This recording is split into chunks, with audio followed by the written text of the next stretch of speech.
Imagine this, a cold November night. You're 19 years old, dirty work boots. You just finished a long shift collecting other people's garbage for minimum wage. You stop at a corner shop. You buy a lottery ticket, your very first one, £1, and then your entire life changes in 1 second. £9,736,000, won overnight at 19 years old. Now here's the part nobody talks about. 8 years later, that same guy is completely broke. He's back in those same dirty work boots, collecting garbage again. No mansion, no cars, no parties, nothing left. Every single penny gone. And here's the question that should make you think. If you won nearly £10 million tomorrow, would you keep it?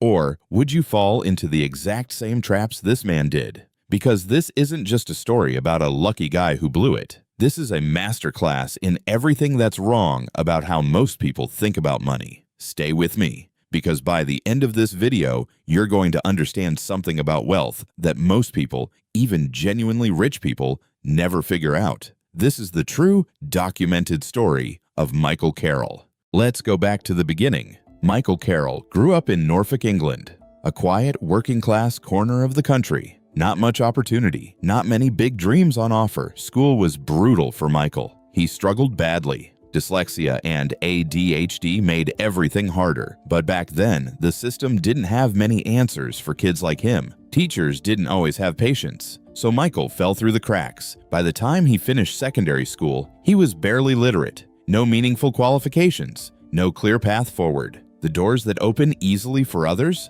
For Michael, those doors were locked. So he did what he could. He got a part-time job as a refuse collector, waking up before dawn, riding on the back of a truck through cold English streets, hauling bins. Not glamorous, but it was something. Now here's a detail that sounds almost too strange to be true. The night Michael bought that lottery ticket in November 2002, he was wearing an electronic monitoring tag on his ankle, a court-ordered bracelet from a previous conviction. He walked into that corner shop, handed over £1, went home. That night, he checked the numbers. 1 match, 2, 3, 4, 5, 6. All 6 numbers. £9,736,131. Think about that for a moment. A 19-year-old, barely able to read, ankle tag on, picking up trash for a living, suddenly holding one of the biggest lottery wins in Norfolk history. He tried to open a bank account at Coutts, Britain's most prestigious private bank, the one that handles the royal family's finances. They rejected him because of his criminal record. That right there should have been a warning sign. The institutions built to manage serious generational wealth looked at Michael Carroll and said, "Not you." But Michael didn't stop, and within weeks, the madness began. The spending started almost immediately. First, the property. Not a modest house near a lake like he initially promised, but a 6-bedroom mansion with its own private racetrack in the garden. Because why not race cars in your backyard? Then came the cars. Not one, a fleet of luxury vehicles.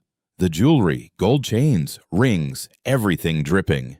Then he gave away close to £3 million to family members, $1 million to his mother, $1 million to his aunt, $1 million to his sister. Generous? Absolutely. Financially sustainable? Not even close.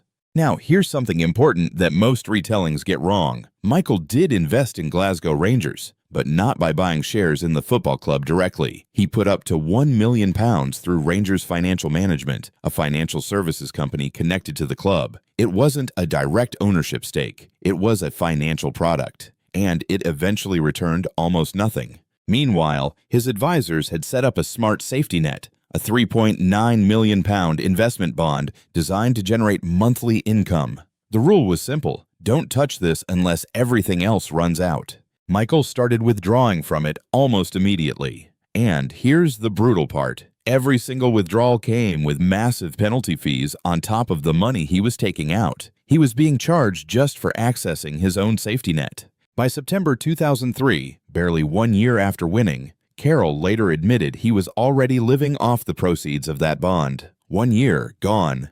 And then the parties took over completely. Strangers showing up at the mansion, people he barely knew, cocaine, chaos, nights costing tens of thousands of pounds. The British tabloids gave him a nickname that stuck, the Lotto Lout. He called himself the King of Chavs, and he leaned into it. In 2005, he was caught drunk, firing steel balls from a catapult out of his Mercedes van, smashing 32 car and shop windows in Downham Market. He received an ASBO and 240 hours of community service. In February 2006, he was jailed for 9 months for a fray. The court noted he had 42 previous offenses on record since 1997, and while he was burning through his money, burning through his freedom, and burning through his reputation, the clock was ticking. By mid-2006, just 4 years after winning, the BBC reported that Michael Carroll was almost broke. The mansion had to go. The cars had to go.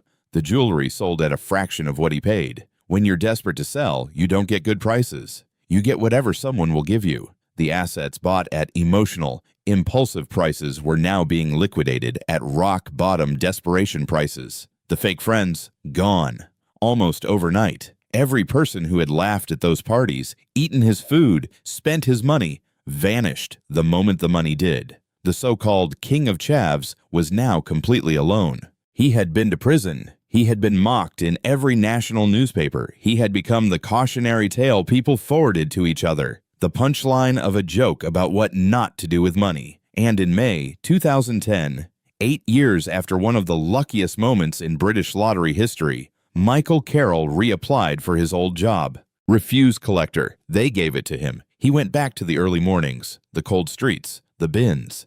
And after that, he moved on to delivering coal for a living, working 7 days a week. Here's the line he said that stayed with me. It was the best 10 years of my life for just £1. He doesn't regret it, and maybe that's the most fascinating part of this entire story. But what Michael Carroll couldn't see, and what most people still can't see, is that his outcome wasn't bad luck or bad character alone. It was a completely predictable result, because nobody ever taught him the rules of the financial game he had suddenly been dropped into. And that is where your real lesson begins. So what actually happened to Michael Carroll's money? It wasn't stolen. It wasn't one catastrophic decision. It was death by 1,000 cuts, all caused by the same financial traps that destroy almost everyone who receives sudden, unearned wealth. Let's break them down properly. Lesson 1. Lifestyle inflation is silent and deadly. The moment Michael won, his entire definition of normal changed.